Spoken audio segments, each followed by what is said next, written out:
Au fil des années, les ministres passent et elle reste. En 13 ans, elle en a connu combien au fait? Oh bah écoutez, je sais pas, 6 ou 7, oui, enfin je sais plus, oui exactement, mais ouais, ça passe relativement vite, hein. Et quand il s'agit d'en évoquer certains, elle reprend ses réflexes de prof. J'ai souvenir d'un très grand mépris de François Fillon, qui montrait une grande capacité de travail et une intelligence des choses, mais pour qui l'éducation c'était un marchepied pour autre chose. Avec Luc Châtel, il était très aimable dans les rencontres, mais alors on avait l'impression quand même que l'éducation nationale c'était une espèce d'ovni pour lui, et il se tournait tout le temps vers son cabinet en disant ah oui ils ont dit ça, bah vous regarderez. Enfin, avec Fillon c'est encore autre chose, c'est un ministre qui a une forte personnalité. Avec je crois, un vrai projet éducatif, mais en même temps quelqu'un de manifestement très autoritaire, qui a quelquefois un peu du mal à reconnaître qu'il est allé trop vite ou qu'il s'est peut-être trompé sur certains sujets, quoi. Des commentaires qui pourraient sembler un peu cavaliers, mais Frédérique Rollet peut se les permettre. Elle sait que son syndicat est en position de force.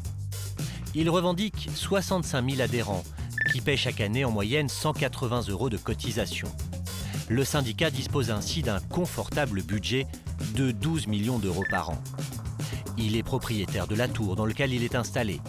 Et pour fonctionner, le SNES utilise le système qui permet à ses militants, tous profs, d'être déchargés d'une partie de leurs heures de classe. Bonjour.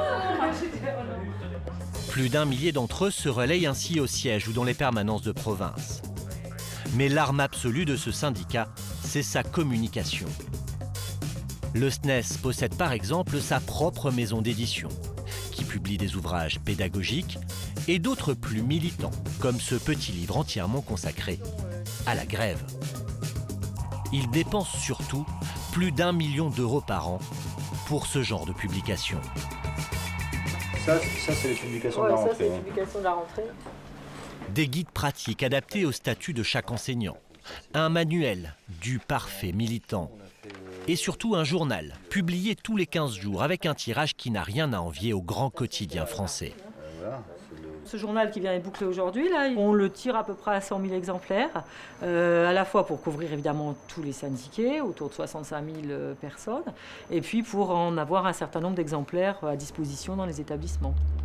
Aujourd'hui, ce syndicat classé à gauche reste très majoritaire chez les profs de collège et de lycée, ce que ses secrétaires généraux ne manquent jamais de souligner.